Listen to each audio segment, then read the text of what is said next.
ನಮಸ್ತೆ ಗೆಳೆಯರೇ, ನಾವು ತುಂಬಾಡ್ ಅನ್ನೋ ಮೂವಿಯನ್ನು ನೋಡ್ತಾ ಇರ್ತೀವಿ. ಪುರಾಣಗಳ ಪ್ರಕಾರ ಒಬ್ಬ ದೇವಿಗೆ ಅಸ್ತರನ್ನ ಒಬ್ಬ ಮಗ ಇರ್ತಾನೆ. ಆತ ತುಂಬ ಬೂಕಿಯಾಗಿರ್ತಾನೆ. ಆತ ದೇವಿಯ ಎಲ್ಲ ಚಿನ್ನನ ಕಸ್ಕೊತಾನೆ. ಮತ್ತು ಯಾವಾಗ ಅವನು ಧಾನ್ಯಗಳ ಕಡೆ ಕೈ ಎಸಿತಾನೋ ಅವಾಗ ಎಲ್ಲ ದೇವತೆಗಳು ಅವನಿಗೆ ಅಟ್ಯಾಕ್ ಮಾಡ್ತಾರೆ. ಆವಾಗ ದೇವಿ ಅವನನ್ನು ಗರ್ಭದಲ್ಲಿ ಬಂಧಿಸಿ ಅವನಿಗೆ ಶಾಪ ಕೊಡ್ತಾಳೆ, ಇವನನ್ನು ಭೂಮಿ ಮೇಲೆ ಯಾರೂ ಪೂಜೆ ಮಾಡಬಾರ್ದು ಅಂತ. ಆದರೆ ತುಂಬಾಡಿನ ಜನ ಆತನಲ್ಲಿರೋ ಖಜಾನೆಯನ್ನು ವಶಪಡಿಸ್ಕೋಬೇಕು ಅಂತ ಹೇಳ್ಬಿಟ್ಟು ಅವನಿಗೆ ಪೂಜೆ ಮಾಡೋದಕ್ಕೆ ಸ್ಟಾರ್ಟ್ ಮಾಡ್ತಾರೆ. ಇಲ್ಲಿಗೆ ಮೂವಿ ಸ್ಟಾರ್ಟ್ ಆಗುತ್ತೆ.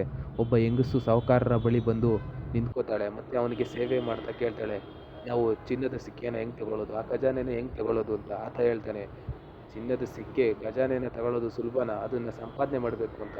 ಆವಾಗ ನಿಮಗೆ ಅಸ್ತರ್ನ ಒಂದು ಮೂರ್ತಿ ಕಾಣಿಸುತ್ತೆ. ಅಂದರೆ ಇವರು ಅಸ್ತರ್ನ ಪೂಜೆ ಮಾಡೋಕ್ಕೆ ಸ್ಟಾರ್ಟ್ ಮಾಡಿರ್ತಾರೆ. ಇಲ್ಲಿ ಇವ್ರ ಮಕ್ಕಳು, ಈಕೆಯ ಮಕ್ಕಳು ಬಂದು ಬಾಗಿಲಲ್ಲಿ ಕಾಯ್ತಾ ಇರ್ತಾರೆ. ಓ ಅಮ್ಮ ಇನ್ನೂ ಬಂದಿಲ್ಲ, ಇನ್ನೂ ಲೇಟ್ ಆಗ್ಬೋದು ಅಂತ ಮಾತಾಡ್ತಾ ಇರ್ತಾರೆ. ಅಜ್ಜಿಗೆ ಊಟ ಕೊಡೋರು ಯಾರು, ನೀನೇ ಕೊಡಬೇಕು, ನಾವೇ ಏನಾದರೂ ಮಾಡೋಣ ಅಂತ ಹೇಳಿ ಕೀಲಿಯನ್ನು ತಗೊಂಡು ಕದವನ್ನು ತೆಗೆದು ಒಳಗಡೆ ಅಣ್ಣ ತಮ್ಮಂದಿರಿಬ್ಬರು ಖಜಾನೆ ಬಗ್ಗೆ ಮಾತಾಡ್ತಾ ಒಳಗಡೆ ಹೋಗಿ ಅಜ್ಜಿಗೆ ಊಟ ಪ್ರಿಪೇರ್ ಮಾಡೋದಕ್ಕೆ ಶುರು ಮಾಡ್ತಾರೆ. ಅಜ್ಜಿಗೆ ಊಟ ಪ್ರಿಪೇರ್ ಮಾಡೋಕೆ ತಮ್ಮ ಕೇಳ್ತಾನೆ, ಆ ಖಜಾನೆ ನಮಗೆ ಸಿಗುತ್ತಾ, ಆ ಖಜಾನೆಯಲ್ಲಿ ಏನಿದೆ ಅಂತ. ತಮ್ಮ ಅದನ್ನೆಲ್ಲ ನೆಗ್ಲೆಕ್ಟ್ ಮಾಡು, ಅದ್ರ ಬಗ್ಗೆ ತಲೆ ಕೆಡ್ಸ್ಕೊಬೇಡ ಅಂತ ಹೇಳ್ಬಿಟ್ಟು ಅಣ್ಣ ಊಟ ಕೊಟ್ಟು, ಹೋಗು ನಾನು ತಾನೇ ಪ್ರಿಪೇರ್ ಮಾಡಿದ್ದು, ಇವಾಗ ನೀನು ಹೋಗಿ ಊಟ ಕೊಡು ಅಜ್ಜಿಗೆ ಅಂತ ಹೇಳ್ತಾನೆ. ತಮ್ಮ ತುಂಬ ಭಯದಲ್ಲಿ ಹೋಗಿ ಇನ್ನೇನು ಕೊಡಬೇಕು ಅನ್ನೋಷ್ಟರಲ್ಲಿ ಅವ್ರ ಅಮ್ಮ ಬಂದು ಕಿತ್ಕೊಂಡು ಇಬ್ರಿಗೂ ಹೊಡೆದು, ನಾನು ಬರೋ ಅಷ್ಟೊತ್ತಿಗೆ ಕಾಯೋಕ್ಕಾಗಲ್ವಾ, ಅಷ್ಟೊಂದು ಅರ್ಜೆಂಟಾ, ನೀನು ಅವ್ನಿಗೆ ಯಾಕೆ ಕೊಟ್ಟೆ, ಅವ್ನು ಚಿಕ್ಕವನಲ್ವಾ ಅಂತ ಹೇಳಿ ಮತ್ತೆ ಊಟ ಪ್ರಿಪೇರ್ ಮಾಡ್ಕೊಂಡು ಹೋಗಿ ಅಜ್ಜಿಗೆ ಕೊಡೋಕ್ಕೆ ಹೋಗ್ತಾಳೆ. ಅಜ್ಜಿಗೆ ಕೊಡೋಕೆ ಹೋದಾಗ ಆಕೆಯನ್ನು ಒಂದು ಚೈನಿಂದ ಕಟ್ಟಾಕಿರ್ತಾರೆ. ಆಕೆಗೆ ತುಂಬ ಉಗುರು ಬೆಳೆದಿರ್ತವೆ. ಆ ಉಗುರುಗಳನ್ನೆಲ್ಲ ದೊಡ್ಡ ಇದರಿಂದ ಕಟ್ ಮಾಡ್ತಾರೆ. ಕಟ್ ಮಾಡಿದಾದ್ಮೇಲೆ ದೊಡ್ಡ ಮಗ ಆಕೆ ತಲೆಯನ್ನು ಬೋಳಿಸ್ತಿರ್ಬೇಕಾದ್ರೆ ಕೇಳ್ತಾನೆ, ನಾವು ಕೇಳೋಣ, ಆಕೆಯನ್ನು ಹೊಡೆದು ಕೇಳೋಣ, ಆಕೆಗೆ ಊಟ ಕೊಡೋದು ಬೇಡ, ಆಕೆ ಹೇಳೋವರೆಗೂ ಖಜಾನೆ ಎಲ್ಲಿದೆ ಅಂತ ಹೇಳೋವರೆಗೂ ನಾವು ಊಟನೇ ಕೊಡೋದು ಬೇಡ ಅಂತ ಹೇಳ್ತಿರ್ತಾನೆ. ಆವಾಗ ಅವರ ಅಜ್ಜಿ ಸೌಂಡ್ ಮಾಡೋಕ್ಕೆ ಶುರು ಮಾಡ್ತಾಳೆ. ಆವಾಗ ಅವರಮ್ಮ ಲೈಟ್ ತಗೊಂಡು ಒಂದು ಕೊಡ್ಲಿಯನ್ನು ತಗೊಂಡು ಅವನ ಹತ್ರಕ್ಕೆ ಹೋಗಿ, ಅಸ್ತರ ಆಚೆ ಈಗ ಸೋಜ ಅಂತಾಳೆ. ಅಸ್ತರ್ನ ಹೆಸರು ಕೇಳಿದ ತಕ್ಷಣವೇ ಅವರ ಅಜ್ಜಿ ನಿದ್ದೆಗೆ ಜಾರಿಬಿಡ್ತಾಳೆ. ಇದಾದ ನಂತರ ಇಬ್ಬರು ಗಾಬರಿಯಲ್ಲಿ ನೋಡ್ತಾ ಇರ್ತಾರೆ. ಇತ್ತ ಸಾಹುಕಾರ ಆಲೆ ಸಾಯೋ ಸ್ಥಿತಿಗೆ ಬಂದಿರ್ತಾನೆ. ಅವನಿಗೆ ತುಂಬ ಏಜ್ ಆಗಿರುತ್ತೆ. ಆತ ಅಸ್ತರ್ನ ಖಜಾನೆನ ಹುಡುಕ್ಬೇಕು ಅಂತಲೇ ತನ್ನ ಜೀವಮಾನವನ್ನು ಕಳೆದಿರ್ತಾನೆ. ಇತ್ತ ಆತನ ಅಂತ್ಯ ಸಂಸ್ಕಾರ ಆಗುತ್ತೆ. ಈಕೆ ಗೊತ್ತಾಗುತ್ತೆ, ಇನ್ನು ನಮಗೆ ಈ ಖಜಾನೆ ಸಿಗಲ್ಲ, ಈ ಖಜಾನೆಯಿಂದ ಬಿದ್ದು ಊರಿನ ಜನ ಎಲ್ಲ ಊರು ಬಿಟ್ಟರು, ನಾವು ಮಾತ್ರ ಇಲ್ಲೇ ಸೇರಿಕೊಂಡು ನಮ್ಮ ಕೈಲಿ ನಾಗಲ್ಲ ಅಂತ ಕೊನೆ ಬಾರಿ ಅಡುಗೆ ಮಾಡೋದಕ್ಕೆ ಪ್ರಿಪೇರ್ ಮಾಡಬೇಕು ಅಂತ ಸುಮ್ಮನೆ ಪ್ರಿಪೇರ್ ಮಾಡ್ತಾ ಇರ್ತಾಳೆ. ಆ ಟೈಮ್ಗೆ ದೊಡ್ಡ ಮಗ ಕೇಳ್ತಾನೆ, ನಾವು ಹೋಗಲ್ಲ, ನಾವು ಹೋಗೋದೇ ಬೇಡ, ಇಷ್ಟು ದಿವಸ ಕಷ್ಟಪಟ್ಟಿದ್ದೀವಿ ಅಂತ, ಇನ್ನು ಸ್ವಲ್ಪ ದಿವಸ ಇದ್ದರೆ ನಮಗೆ ಆ ವಾಡೆಯಲ್ಲಿರೋ ಪೂರ್ತಿ ಖಜಾನೆ ನಮ್ಮದೇ ಆಗುತ್ತೆ, ನಾವೇ ಅದನ್ನು ವಶಪಡಿಸ್ಕೋಬೋದು, ನಾವು ಯಾಕೆ ಹೋಗಬೇಕು, ಕೇಳೋಣ ಅಜ್ಜಿನ ಕಾಲು ಕೈ ಕಟ್ಟಿ ಕೇಳೋಣ, ಆಕೆ ಊಟ ಕೊಡೋದು ಬೇಡ ಅಂತ ಮತ್ತೆ ಅವನು ದೊಡ್ಡದಾಗಿ ಇದು ಮಾಡ್ತಾನೆ. ಆದರೆ ಅವ್ರ ಅಮ್ಮ ಅವನ್ನ ಬೈದು ಆಚೆ ಕಳಿಸ್ತಾಳೆ. ತಮ್ಮ ಮರದ ಮೇಲೆ ಆಟ ಮಾಡ್ತಿರ್ತಾನೆ. ಅವನು ಕೆಳಗೆ ಬಿದ್ದಿದ್ದು ನೋಡಿ ಅಣ್ಣ ಹೋಗಿ ನೋಡಿದಾಗ ಅವನ ತಲೆಗೆ ತುಂಬಾ ಪೆಟ್ಟಾಗಿರುತ್ತೆ. ಇದನ್ನ ಹೋಗಿ ಅವ್ರ ತಾಯಿಗೆ ಹೇಳ್ತಾನೆ. ಅವ್ರ ತಾಯಿ ಗಾಬರಿಯಿಂದ ಬಂದು ಅದನ್ನು ಆಸ್ಪತ್ರೆಗೆ ಕರ್ಕೊಂಡು ಹೋಗೋದಕ್ಕೆ ಒಂದು ಗಾಡಿ ಮಾಡ್ಕೊಂಡು ಹೋಗ್ತಾ ಇರ್ತಾಳೆ. ಆತನಿಗೆ ಹೇಳ್ತಾಳೆ, ಅಜ್ಜಿಗೆ ಊಟ ಕೊಡು, ಏನಾದರೂ ಆಕೆ ಗಲಾಟೆ ಮಾಡಿದ್ರೆ ಸೋಜ ಅಸ್ತರ್ ರಾಜ ಈಗ ಅಂತ ಹೇಳು, ಅಸ್ತರ್ ಬರ್ತಾನೆ ಮಲ್ಕೋ ಅಂತ ಹೇಳು ಅಂತ ಹೇಳ್ತಾಳೆ. ಈತ ಅಡುಗೆ ಮಾಡೋದಕ್ಕೆ ಶುರು ಮಾಡ್ತಾನೆ. ಇವನಿಗೆ ಫುಲ್ಲು ಗಾಬರಿಯಲ್ಲಿ ಏನು ಮಾಡಬೇಕು ಅಂತಲೇ ಗೊತ್ತಾಗಲ್ಲ. ಯಾಕಂದರೆ ಊಟದ್ದೆಲ್ಲ ಚೆಲ್ಲೋಗಿರುತ್ತೆ ಗಾಬರಿಯಲ್ಲಿ. ಮತ್ತು ಇವನು ಏನು ಅಡುಗೆ ಮಾಡಬೇಕು ಅಂತ ಯೋಚನೆ ಮಾಡ್ತಾ ಇರಬೇಕಾದ್ರೆ ಆ ಗಾಬರಿಯಲ್ಲಿ ಅವನಿಗೆ ಅವ್ರ ಅಜ್ಜಿ ಕಿರ್ಚ್ಕೊಳ್ಳೋದು ಕೇಳಿಸುತ್ತೆ. ಅವನಿಗೆ ಇನ್ನೂ ತುಂಬ ಭಯ ಜಾಸ್ತಿ ಆಗುತ್ತೆ. ಮತ್ತು ಅವನಿಗೆ ಅವ್ರ ತಾಯಿ ಏನು ಹೇಳಿದ್ರು ಅನ್ನೋದು ಮರ್ತೋಗ್ಬಿಡುತ್ತೆ. ಅವ್ರ ಅಜ್ಜಿ ಏನಾದರೂ ಗಲಾಟೆ ಮಾಡಿದ್ರೆ ಏನು ಹೇಳಬೇಕು ಅಂತ ಹೇಳಿರ್ತಾರಲ್ಲ, ಅದು ಮರ್ತೋಗಿರುತ್ತೆ. ಇವನು ಗಾಬರಿಯಿಂದನೇ ಅಲ್ಲಿ ಹತ್ರ ಹೋಗಿ ನೋಡ್ತಾನೆ ಅವ್ರ ಅಜ್ಜಿ ಎಲ್ಲಿದ್ದಾರೆ ಅಂತ. ಅವ್ರ ಅಜ್ಜಿ ಕರೀತಾಳೆ, ಬಾ ಮೊಮ್ಮಗನೇ ಬಾ, ನನಗೆ ಊಟ ಕೊಡು. ಅಜ್ಜಿ ಕಿರ್ಚ್ಕೋತಾ ಇರೋದನ್ನು ನೋಡಿ ಇವನು ಗಾಬರಿಯಾಗಿ, ಅಮ್ಮ ಏನೋ ಹೇಳಿದ್ಲಲ್ಲ ಮರ್ತೋಯ್ತು ಅಂತ ಗಾಬರಿಯಲ್ಲೇ ಹೋಗಿ ಮತ್ತೆ ಅಡುಗೆ ಮಾಡೋದಕ್ಕೆ ಶುರು ಮಾಡ್ತಾನೆ. ಅವ್ರ ಅಜ್ಜಿಯನ್ನು ಒಂದ್ಸಲಿ ನೋಡಬೇಕು ಅಂತ ವಾಪಸ್ ಹೋಗಿ ಕಿಟಕಿ ತೆಗೆದು, ಅಜ್ಜಿ ಅಜ್ಜಿ ಎಲ್ಲಿದ್ದೀರಾ, ಏನಾಯ್ತು ಅಜ್ಜಿ ಅಂತ ಹೋಗಿ ಕೇಳಿದಾಗ ಇವನಿಗೆ ಗೊತ್ತಾಗುತ್ತೆ. ಅವ್ರ ಅಜ್ಜಿಯ ಮುಖ ನೋಡಿದ ತಕ್ಷಣ ಇವನು ಫುಲ್ಲು ಗಾಬರಿ ಆಗಿಬಿಡ್ತಾನೆ. ಯಾಕಂದರೆ ಆಕೆ ತುಂಬ ವಿಕಾರವಾಗಿರ್ತಾಳೆ. ಆಕೆಯನ್ನು ನೋಡಿ ಇನ್ನೂ ಗಾಬರಿ ಆಗಿಬಿಟ್ಟು ಬಂದು ಆಕೆಗೆ ಅಡುಗೆ ಮಾಡೋದಕ್ಕೆ ಸ್ಟಾರ್ಟ್ ಮಾಡ್ತಾನೆ. ಅವನಿಗೆ ಅವ್ರ ತಾಯಿ ಏನು ಹೇಳಿದ್ದಾರೆ ಅಂತ ನೆನಪೇ ಆಗಲ್ಲ. ಆತ ಏನೇನೋ ಬಡಬಡಿಸ್ತಿರ್ತಾಳೆ. ಇದನ್ನು ಗೊತ್ತಾಗಿದ ತಕ್ಷಣವೇ ಅವ್ರ ಅಜ್ಜಿ ಬಂದು, ನಿನಗೆ ಅವನ ಹೆಸರು ಮರ್ತೋಯ್ತಾ ಅಂತ ಹೇಳಿ ಅವನಿಗೆ ಆಕೆ ಕಟ್ಟಿದ್ದಂಥ ಒಂದು ಕಾಲಿಗೆ ಚೈನ್ನ ಅವ್ರ ಮೊಮ್ಮಗಂಗೆ ಹಾಕಿ, ಇವತ್ತು ನಾನು ಹಸಿ ಮಾಂಸನ ತಿಂತೀನಿ, ನನ್ನ ಮಗನ್ನೇ ತಿಂತೀನಿ ಅಂತ ಹೇಳಿ ಆಕೆ ಬಾಯಿಗೆ ಹಾಕಿದ್ದಂಥ 2 ಮೊಳೆಗಳನ್ನು ತೆಗೆದು ಇನ್ನೇನು ತಿನ್ನೋ ಅಷ್ಟರಲ್ಲಿ ಅವನಿಗೆ ನೆನಪಾಗುತ್ತೆ. ಆವಾಗ ಅವನು ಅಸ್ತರ್ ಸೋಜಾ ಅಂತಾನೆ. ಅದನ್ನು ಕೇಳಿದ ತಕ್ಷಣವೇ ಅವ್ರ ಅಜ್ಜಿ ನಿದ್ದೆಗೆ ಜಾರಿಬಿಡ್ತಾಳೆ. ಇದಾದ ನಂತರ ಅವನು ಅಲ್ಲೇ ಭಯದಲ್ಲಿ ಅವ್ರ ಅಜ್ಜಿನ ನೋಡ್ತಾ ಆಚೆ ಬರ್ತಾನೆ. ಆಚೆ ಬಂದಾಗ ಅವರಮ್ಮ ಬಂದು ತಮ್ಮ ಸತ್ತೋಗಿರೋದ್ರ ಬಗ್ಗೆ ಹೇಳ್ತಾಳೆ. ತುಂಬ ದುಃಖ ಆಗುತ್ತೆ. ಅವರು ಅದನ್ನು ಊರನ್ನ ಬಿಟ್ಟು ಹೋಗೋದಕ್ಕೆ ಶುರು ಮಾಡ್ತಾರೆ. ತಮ್ಮನ ಚಿತೆನ ಸುಡ್ತಾರೆ. ಆಗ ಆ ಮಗ ಹೇಳ್ತಾನೆ, ಅಮ್ಮ ಬಾ, ಇನ್ನೂ ಟೈಮ್ ಆಗಿಲ್ಲ, ನಾವು ಹೋಗಿ ಕೇಳೋಣ, ಅವಳು ಹೊಡೆದು ಕೇಳೋಣ ಅಂತ. ನಿನಗಿದೆ ತಾನೇ ಬೇಕಾಗಿರೋ ಚಿನ್ನ ತಗೋ ಅಂತ ಅವ್ರ ಅಮ್ಮ ಕೊಟ್ಟು ನಿಮ್ಮ ತಂದೆ ಥರನೇ ತುಂಬ ದುರಾಸೆ ಅವನು ಅಂತ ಹೇಳಿ ಅವನ ಹತ್ರ ಪ್ರಾಮಿಸ್ನ ತಗೋತಾಳೆ. ನೀನು ಯಾವತ್ತೂ ಕೂಡ ತುಂಬಾಡಿಗೆ ಬರಬಾರ್ದು ಅಂತ, ತುಂಬಾಡಿಗೆ ಬರಲ್ಲ ಅಂತ ಹೇಳು ಹೇಳು ಅಂತ ತುಂಬ ಫೋರ್ಸ್ ಮಾಡ್ತಾಳೆ. ಅವನು ಹೇಳ್ತಾನೆ ನಾನು ತುಂಬಾಡಿಗೆ ಬರಲ್ಲ ಆಯಿತು ಅಂತ ಹೇಳಿ ಆ ಚಿನ್ನದ ನಾಣ್ಯವನ್ನು ಆಕೆಗೆ ಕೊಟ್ಟು ಸುಮ್ಮನೆ ಕೂತ್ಕೊತಾಳೆ. ಇದಾದ ನಂತರ ಕೆಲವು ವರ್ಷಗಳಾಗುತ್ತೆ. ಆತ ತುಂಬ ದೊಡ್ಡವನಾಗಿ ಒಂದು ದಿವಸ ತುಂಬಾಡಿಗೆ ಬರ್ತಾನೆ. ತುಂಬಾಡಿಯಲ್ಲಿ ಇಳಿದು ಅವರ ಅಜ್ಜಿ ಎಲ್ಲಿತ್ತು, ಅವ್ರ ಮನೆ ಎಲ್ಲಿತ್ತು ಅಲ್ಲಿಗೆ ಹೊರಡೋದಕ್ಕೆ ಶುರು ಮಾಡ್ತಾನೆ. ಅವನು ತುಂಬ ದೂರ ನಡ್ಕೊಂಡು ಬಂದಾಗ ಅವನಿಗೆ ಗೊತ್ತಾಗುತ್ತೆ ಅವ್ರ ಮನೆ ತುಂಬ ಹಳೆಯದಾಗಿ ಅದರಲ್ಲಿ ಮರ ಗಿಡ ಎಲ್ಲ ಬೆಳ್ಕೊಂಡಿದ್ದಾವೆ ಅಂತ. ಅವನು ಅವ್ರ ಅಜ್ಜಿ ಕೋಣೆನ ಹುಡುಕ್ತಾನೆ. ಅವ್ರ ಅಜ್ಜಿನ ಕೋಣೆಯನ್ನು ಹುಡುಕಿ ಆ ಗೇಟನ್ನು ತೆಗೆದು ಒಳಗಡೆ ಹೋಗಿ ನೋಡ್ತಾನೆ. ಅವ್ರ ಅಜ್ಜಿ ಎಲ್ಲೂ ಕಾಣೋದಿಲ್ಲ. ತುಂಬ ಹುಡುಕ್ತಾ ಇರ್ತಾನೆ. ಆವಾಗ ಅವನಿಗೆ ಅವರ ಅಜ್ಜಿಯ ಒಂದು ಹೃದಯ ಸಿಗುತ್ತೆ. ಅದಕ್ಕೆ ಹೃದಯ ನೋಡ್ತಾನೆ, ಆ ಚೈನ್ನ ನೋಡ್ತಾನೆ. ಬರೀ ಮೂಳೆಗಳು ಮಾತ್ರ ಇರ್ತವೆ. ಆಕೆ ಹೃದಯ ನೋಡಿ ಅವನು ಗಾಬರಿ ಆಗೋಗ್ತಾನೆ, ತುಂಬ ಶಾಕ್ ಆಗ್ತಾನೆ. ಯಾಕಂದರೆ ಆಕೆ ತಲೆ ಮತ್ತು ಹೃದಯ ಬಿಟ್ಟು ಇನ್ನು ಮಿಕ್ಕಿದ್ದೆಲ್ಲ ಬಾಡಿ ಪಾರ್ಟ್ಸು ಆಲೆ ಕೊಳ್ತೋಗಿರುತ್ತೆ. ಆಕೆಯ ಮೇಲೆ ಒಂದು ದೊಡ್ಡ ಮರ ಬೆಳ್ಕೊಂಡು ಅವ್ರ ಮನೆಯನ್ನು ತುಂಬ ಆವರಿಸ್ಕೊಂಡಿರುತ್ತೆ. ಆತ ಅಲ್ಲಿ ಅವ್ರ ಅಜ್ಜಿ ಹತ್ರ ಮಾತಾಡ್ತಾ, ಅಜ್ಜಿ ಎಲ್ಲೈತೆ ಅಜ್ಜಿ ಆ ಚಿನ್ನ ಎಲ್ಲ ಅಂತ ತುಂಬ ನಯವಾಗಿ ಕೇಳ್ತಾನೆ. ಅವ್ರ ಅಜ್ಜಿ ಬಗ್ಗೆ ಅದ್ರ ಬಗ್ಗೆ ನನಗೇನು, ನಾನು ಹೋಗಲ್ಲ ಅಲ್ಲಿಗೆ, ಆದರೆ ನನಗೆ ಕುತೂಹಲ ಇದೆ, ಅದ್ರ ಬಗ್ಗೆ ಹೇಳು ಅಂತ ತುಂಬ ಫೋರ್ಸ್ ಮಾಡ್ತಾನೆ. ಆಕೆ ಹೇಳ್ತಾಳೆ ಆ ವಾಡೆಯ ಒಂದು ಬಾವಿಯಲ್ಲಿ ಅದಿದೆ ಅಂತ. ಇವನು ಅದನ್ನು ಎಲ್ಲಿದೆ, ಆ ಬಾವಿ ಎಲ್ಲಿದೆ, ಆ ಗುಹೆ ಎಲ್ಲಿದೆ ಅಂತ ಸರ್ಚ್ ಮಾಡೋದಕ್ಕೆ ಅಂತ ಶುರು ಮಾಡ್ತಾನೆ. ಸಾಹುಕಾರರು ಕೋಟೆಗೆ ಬಂದು ಅಲ್ಲಿನೆಲ್ಲ ಹುಡುಕೋದಕ್ಕೆ ಸ್ಟಾರ್ಟ್ ಮಾಡ್ತಾನೆ. ಒಂದು ಕಡೆಯಿಂದ ಪರಿಶೀಲನೆ ಮಾಡ್ತಾನೆ. ದಿನ ಬೆಳಗ್ಗೆ ರಾತ್ರಿ ಕಷ್ಟಪಟ್ಟು ಕಷ್ಟಕ್ಕೆ ಕೊನೆಗೂ ಆ ದಾರಿ ಸಿಕ್ಕೇ ಬಿಡುತ್ತೆ. ಇದನ್ನು ನೋಡಿ ಅವನು ತುಂಬ ಖುಷಿಯಾಗುತ್ತೆ. ಕೊನೆಗೆ ಇವ್ರ ಅಜ್ಜಿ ಹತ್ರ ಬಂದು, ಅಜ್ಜಿ ನನಗೆ ಸಿಕ್ತು ಅಂತ ಹೇಳಿ ನಾನು ಹೊರಡ್ತೀನಿ ಅಂತ ಹೇಳಿ ಆಕೆಗೆ ಬೆಂಕಿ ಇಟ್ಟು ಆಕೆಗೆ ಮುಕ್ತಿಯನ್ನು ಕೊಡ್ತಾನೆ. ಇದಾದ ನಂತರ ಅವನು ಊರಿಗೆ ಬರ್ತಾನೆ. ಅಂದರೆ ಇವ್ರ ತಾಯಿ ಜೊತೆ ಇವನು ಎಲ್ಲಿಗೆ ಬಂದಿದ್ದನೋ ಅಲ್ಲಿ ಇವನಿಗೆ ಆಲೇ ಮದುವೆ ಆಗಿರುತ್ತೆ. ಇದನ್ನು ಒಳಗಡೆ ಹೋಗಿ ನೋಡಿದ್ರೆ ಆಕೆ ಇವನು ತುಂಬ ದಿವಸ ಬರೋದ ಕಾರಣ ಮನೆ ನಡೆಸೋಕ್ಕೋಸ್ಕರ ಒಂದು ಹಿಟ್ ಅಂತ ಒಂದು ಇದನ್ನು ಸ್ಟಾರ್ಟ್ ಮಾಡಿರ್ತಾಳೆ. ಇದನ್ನು ನೋಡಿ ಅವನಿಗೆ ತುಂಬ ಕೋಪದಿಂದ, ನಿನಗೆ ಸ್ವತಂತ್ರ ಬೇಕಾ, ನೀನು ಇಂಡಿಪೆಂಡೆಂಟಾಗಿ ಕೆಲಸ ಮಾಡೋದಕ್ಕೆಲ್ಲ ಶುರು ಮಾಡ್ದ ಅಂತ ಆಕೆ ಮೇಲೆ ಜಗಳ ಮಾಡ್ತಾ ಇಬ್ಬರು ಖುಷಿಯಾಗಿ ಅದೊಂಥರ ಮುಂದಾಗ್ತಾರೆ. ಇದಾದ ನಂತರ ಈತ ಒಬ್ಬ ಮಾರ್ವಾಡಿ ಹತ್ರ ಬರ್ತಾನೆ. ಈತ ನನ್ನ ಹತ್ರ ಮಾತಾಡ್ತಾ ಇರ್ಬೇಕಾದ್ರೆ ಅವ್ನು ಕೇಳ್ತಾನೆ, ನೀನು ನನಗೆ ತುಂಬ ದುಡ್ಡು ಕೊಡಬೇಕು, ನಾನು ಯಾವುದೋ ಆಫೀಸರ್ ಹತ್ರ ಮಾತಾಡಿದ್ದೀನಿ, ಅವರು ನನಗೆ ಯಾವುದೋ ಒಂದು ಕೆಲಸ ಮಾಡ್ಕೊಡ್ಬೇಕಿದೆ, ನನಗೆ ದುಡ್ಡು ವಾಪಸ್ ಕೊಡು ಅಂತ. ಇದೇ ಟೈಮಲ್ಲಿ ಅವನೊಂದು ಚಿನ್ನದ ನಾಣ್ಯ ಕೊಟ್ಟು ಇದನ್ನು ಮಾರಿ ಎಷ್ಟು ದುಡ್ಡು ಬರುತ್ತೆ ಕೊಡಿ ಅಂತ ಹೇಳ್ತಾನೆ. ಇದಾದ ನಂತರ ಇವನು ಮತ್ತೆ ಅಲ್ಲಿಗೆ ಬಂದು ಅಲ್ಲಿ ಚಿನ್ನದ ನಾಣ್ಯಗಳನ್ನ ತೊಗೊಂಡೋಗಿ ಕೊಡ್ತಾ ಅವನಿಗೆ ತುಂಬ ದುಡ್ಡನ್ನು ಕಲೆ ಮಾಡ್ತಾನೆ. ಅವಾಗ ಅವನು ಕೇಳ್ತಾನೆ, ನೀನು ತುಂಬಾಡಿಂದನ ಅಂತ. ಈತ ಸುಮ್ಮನೆ ನಗ್ತಾನೆ. ಹೀಗೆ ಅವನು ತುಂಬ ಚಿನ್ನವನ್ನು ಕಲೆಕ್ಟ್ ಮಾಡ್ಕೊಂಡ್ಬಂದು ಡೈಲಿ ಅವನಿಗೆ ಕೊಡ್ತಾ ಇರ್ತಾನೆ. ಆನಂತರ ಅವನಿಗೇನೆ ಸಾಲ ಕೊಡೋದಕ್ಕೆ ಶುರು ಮಾಡ್ತಾನೆ. ಇದಾದ ನಂತರ ಈತ ಈ ರೀತಿ ದುಡ್ಡು ಸಂಪಾದನೆ ಮಾಡ್ತಿರ್ತಾನೆ. ರೇಂಜರ್ ಕೇಳ್ತಾನೆ, ನಿನಗೆ ಯಾವುದೋ ಕೆಲಸ ಆಗಬೇಕಿತ್ತಲ್ಲ, ಆ ದುಡ್ಡು ಬೇಗ ಹೊಂದಿಸು, ನಾನು ಇಲ್ಲಿಂದ ರಿಟೈರ್ ಆಗಿಬಿಡ್ತೀನಿ, ಇದನ್ನು ಬೇಗ ಮಾಡಬೇಕು, ನಿನಗಿರೋದು ಇನ್ನೊಂದೇ ತಿಂಗಳು ಟೈಮ್ ಅಂತ. ಇವನಿಗೆ ಕನ್ಫ್ಯೂಷನ್ ಇರುತ್ತೆ. ಈಗ ನಾನು ಒಳ್ಳೆ ದುಡ್ಡು ಮಾಡ್ತಿದ್ದೀನಿ, ಹೆಂಗಂದರೆ ಆ ಚಿನ್ನನ ಹೆಂಗೆ ಬರುತ್ತೋ ಅದನ್ನು ತಿಳ್ಕೊಬೇಕು ನಾನು, ಅದರಿಂದ ನಾನು ದುಡ್ಡು ಹೊಂದಿಸಿ ಇವನಿಗೆ ಕೊಟ್ಟರೆ ಇನ್ನೂ ಕೋಟ್ಯಾಧೀಶ್ವರ ಆಗ್ಬೋದು ಅಂತ ಇವನು ಯೋಚನೆ ಮಾಡ್ತಾನೆ. ಅವನ ಹೆಂಡತಿ ಹತ್ರ ಕೇಳೋಕ್ಕೆ ಅಂತ ಬಂದಿರ್ತಾನೆ. ಅಷ್ಟೊತ್ತಿಗೆ ವಿನಾಯಕ್ ರಾವ್ ಕೂಡ ಅಲ್ಲಿಗೆ ಬಂದ್ಬಿಡ್ತಾನೆ. ಆತನಿಗೆ ಇವನು ಮ್ಯೂಸಿಕಲ್ ಆಪರೇಟರ್ಸ್ನ ಸ್ಟೋರಿ ಇದನ್ನು ನೋಡಿ ಇದು ಚೆನ್ನಾಗಿದೆ, ಇದನ್ನು ದುಬೈಯಿಂದ ತರಿಸಿತು ಅಂತ ಹೇಳ್ತಾ ಅದ್ರ ಬಗ್ಗೆ ಎಕ್ಸ್ಪ್ಲೇನ್ ಮಾಡ್ತಾ ಇರ್ತಾನೆ. ಇದಾದ ನಂತರ ಅವನಿಗೆ ಸಲಹೆಯನ್ನು ಕೊಡ್ತಾನೆ. ನೀವ್ಯಾಕೆ ಒಂದು ಮನೆ ತೊಗೋಬಾರ್ದು, ನೀವ್ಯಾಕೆ ಗಾಡಿ ತೊಗೋಬಾರ್ದು, ನೀವ್ಯಾಕೆ ಸುಮ್ಮನೆ ಈಗ ಓಡಾಡ್ತಿದ್ದೀರಾ ಅಂತ ಹೇಳ್ತಾ ಕೊನೆಗೆ ನೀವು ನನ್ನನ್ನು ನಿಮ್ಮ ಕೆಲಸದಲ್ಲಿ ಪಾರ್ಟ್ನರ್ ಮಾಡ್ಕೊಳ್ಳಿ ಅಂತ ಕೇಳ್ತಾನೆ. ಆದರೆ ಇವನು ಅದಕ್ಕೆ ಒಪ್ಪದೆ, ನಿಮಗೇನಾದರೂ ಸಹಾಯ ಬೇಕಿದ್ರೆ ಕೇಳಿ, ಬೇಕಾದರೆ ಮಾಡ್ತೀನಿ ಅಂತ ಹೇಳಿ ಕಳಿಸ್ಬಿಡ್ತಾನೆ. ಅದಾದ ನಂತರ ಒಂದು ಬೈಕನ್ನು ಇವನಿಗೆ ತಂದು ಕೊಡ್ತಾನೆ. ಆ ಬೈಕನ್ನು ಇವನು ಓಡಿಸೋದನ್ನು ಕಲಿತು ತುಂಬ ರಿಚ್ ಆಗಿ ಬದುಕೋದಕ್ಕೆ ಸ್ಟಾರ್ಟ್ ಮಾಡ್ತಾನೆ. ಚಿನ್ನದಿಂದ ಶೇವಿಂಗ್ ರಾವು ಐಷಾರಾಮಿ ಜೀವನಕ್ಕೆ ಒಗ್ಗೂಡ್ಬಿಡ್ತಾನೆ. ಈತ ತುಂಬ ಐಷಾರಾಮಿಯಾಗಿ ಬದುಕೋದಕ್ಕೆ ಶುರು ಮಾಡ್ತಾನೆ. ಈತ ರೇಂಜರ್ ನಿನಗೆ ಸ್ವಲ್ಪ ದಿವಸ ಅಷ್ಟೇ ಇರೋದು ಅಂತ ಹೇಳ್ತಾನೆ. ವಿನಾಯಕ್ ರಾವು ಡೈಲಿ ಚಿನ್ನವನ್ನು ತಂದು ಕೊಡ್ತಾ ಇರ್ತಾನೆ.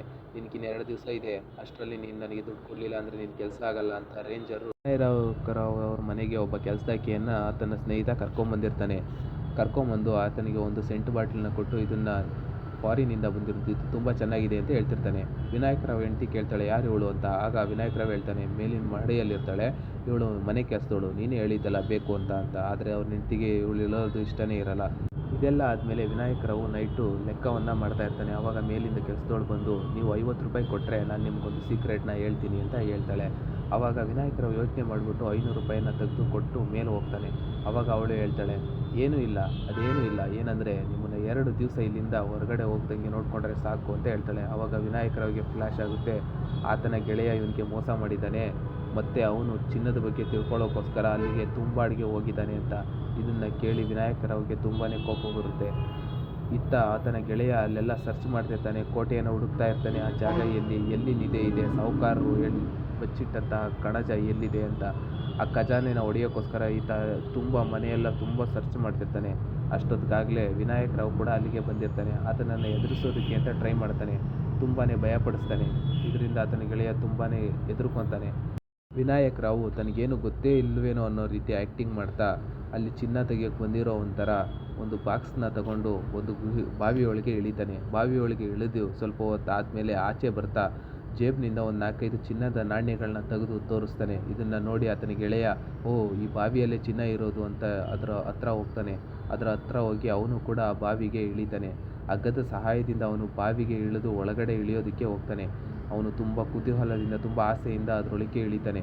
ಅದರೊಳಗೆ ಇಳಿದಾಗ ಅವನಿಗೆ ತುಂಬ ಆಶ್ಚರ್ಯ ಆಗುತ್ತೆ, ತುಂಬ ಭಯ ಆಗುತ್ತೆ. ಯಾಕಂದರೆ ಅವನು ಒಳಗಡೆ ನೋಡಿದ್ದು ತುಂಬ ನಿಗೂಢವಾಗಿರುತ್ತೆ. ಅದೊಂದು ಗರ್ಭದಾಗಿರುತ್ತೆ. ಯಾಕಂದರೆ ಅದು ತಾಯಿಯ ಗರ್ಭದಲ್ಲಿರುತ್ತೆ. ಆ ದೇವಿಯ ಗರ್ಭದೊಳಗೆ ಆತ ಇಳಿದಾಗ ಅಲ್ಲಿ ಒಂದು ರೀತಿ ಜಲ್ಲಿನ ರೀತಿಯಾದಂಥ ಒಂದು ಅಂಶ ಅವನನ್ನು ಕಚ್ಕೊತಾ ಇರುತ್ತೆ. ಅವನಿಗೆ ತುಂಬ ಭಯ ಆಗುತ್ತೆ ಇದನ್ನು ನೋಡಿ. ಯಾಕಂದರೆ ಆತ ಫಸ್ಟ್ ಟೈಮ್ ಬಂದಿರ್ತಾನೆ, ಅವನಿಗೆ ಅದ್ರ ಬಗ್ಗೆ ಏನೂ ಗೊತ್ತಿರಲ್ಲ.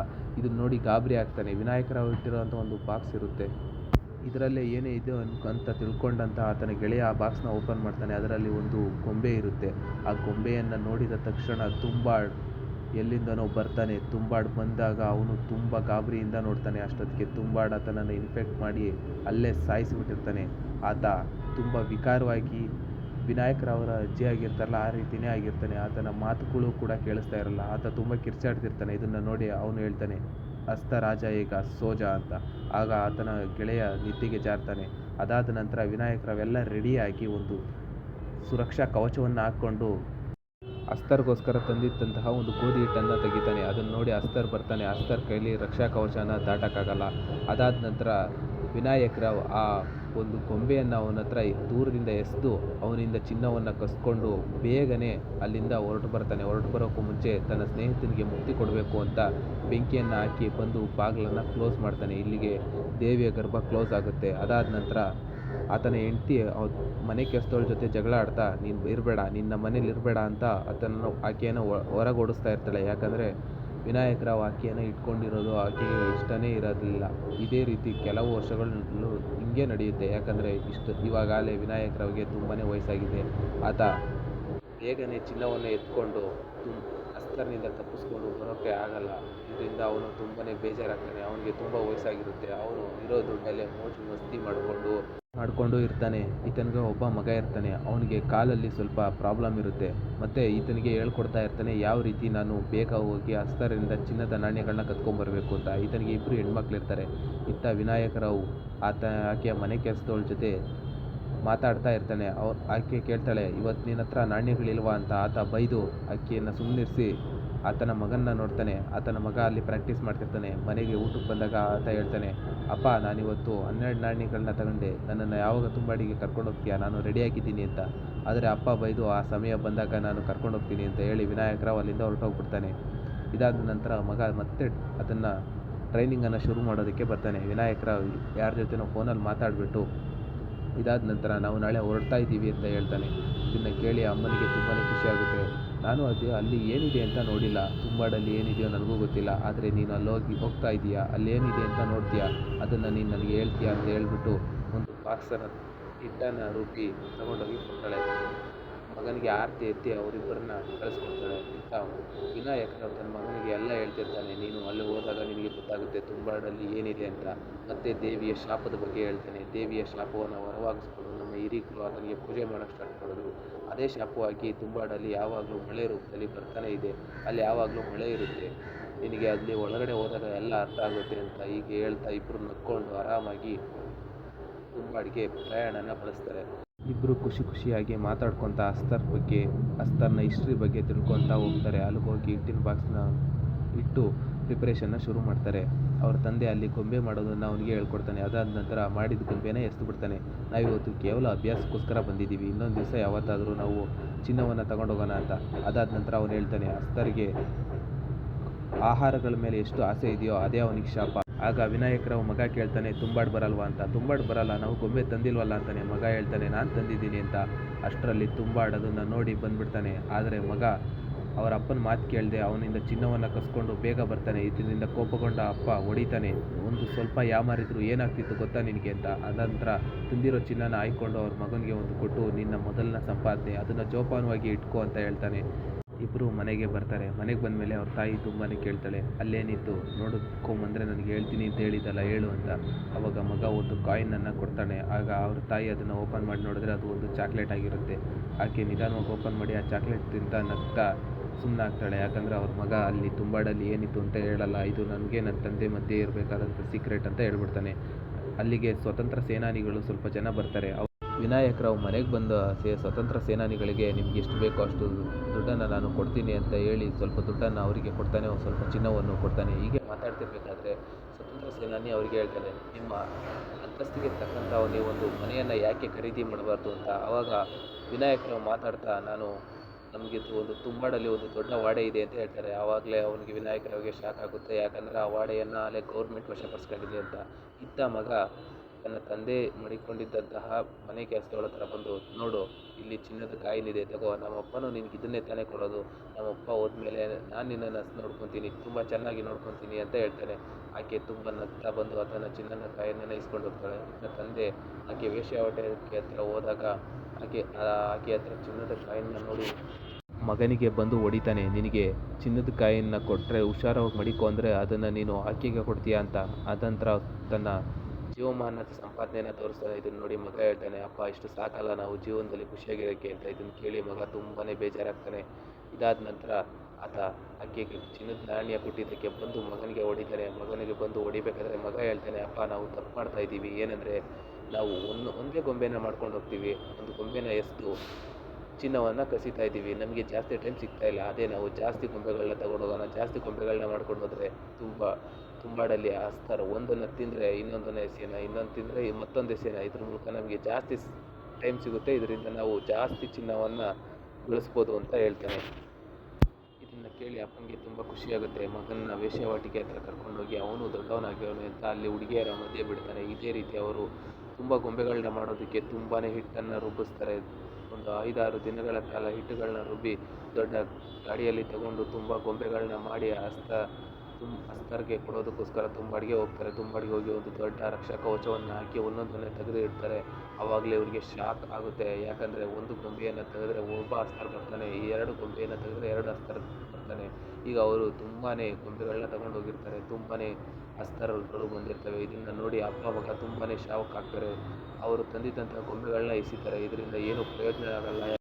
ಅವರು ತಗೊಂಡೋಗಿದ್ದಂತಹ ದೀಪದ ಎಣ್ಣೆ ಕೂಡ ಮುಗ್ದೋಗಿರುತ್ತೆ. ಈಗ ಅಸ್ತರ್ಗಳನ್ನ ಹೆಂಗೆ ಎದುರಿಸೋದು ಅಂತ ಅವರಿಬ್ಬರಿಗೆ ಗೊತ್ತಾಗಲ್ಲ. ಅವರಿಬ್ಬರು ಸುತ್ತ ಅಸ್ತರ್ಗಳು ತುಂಬಾ ಕಾಯ್ತಾ ಇರ್ತಾರೆ. ಯಾಕಂದರೆ ಅವ್ರನ್ನ ತಿನ್ನೋದಕ್ಕೋಸ್ಕರ. ಅವ್ರ ಹತ್ರ ಇದ್ದಿದ್ದಂಥ ದೀಪದ ಎಣ್ಣೆ ಖಾಲಿ ಆದಮೇಲೆ ಅಪ್ಪ ವಿನಾಯಕರ ಒಂದು ಡಿಸಿಷನನ್ನು ಮಾಡ್ತಾನೆ. ತಾನು ಸ್ಯಾಕ್ರಿಫೈಸ್ ಮಾಡಿ ಮಗನನ್ನು ಉಳಿಸ್ಬೇಕು ಅಂದ್ಬಿಟ್ಟು ಆ ಗೊಂಬೆಗಳನ್ನೆಲ್ಲ ತನ್ನ ಮೈಗೆ ಕಟ್ಕೊಂಡು ಹೋಗೋದಕ್ಕೆ ಶುರು ಮಾಡ್ತಾನೆ. ಇದನ್ನು ನೋಡಿದಂಥ ಮಗ, ಅಪ್ಪ ಬೇಡ, ನಾವೇನಾದರೂ ಯೋಚನೆ ಮಾಡೋಣ ಅಂತಾನೆ. ಇದನ್ನೆಲ್ಲ ಯೋಚನೆ ಮಾಡೋಕ್ಕೆ ಟೈಮ್ ಇಲ್ಲ ಅಂತ ಹೇಳ್ಬಿಟ್ಟು ಅಪ್ಪ ಹಗ್ಗವನ್ನು ಹತ್ತೋದಕ್ಕೆ ಹೋಗ್ತಾನೆ. ಆವಾಗ ಅಸ್ತರ್ ಅವನ ಮೇಲೆ ಅಟ್ಯಾಕ್ ಮಾಡ್ತಾನೆ. ಅಸ್ತರ್ ಅಟ್ಯಾಕ್ ಮಾಡಿದಾಗ ಅವರಪ್ಪ ಬೇಗನೆ ಮೇಲೆ ಹೋಗಿ ಎಲ್ಲ ಅಸ್ತರ್ಗಳು ನಾಶ ಆಗೋ ರೀತಿ ನೋಡ್ಕೊತಾನೆ.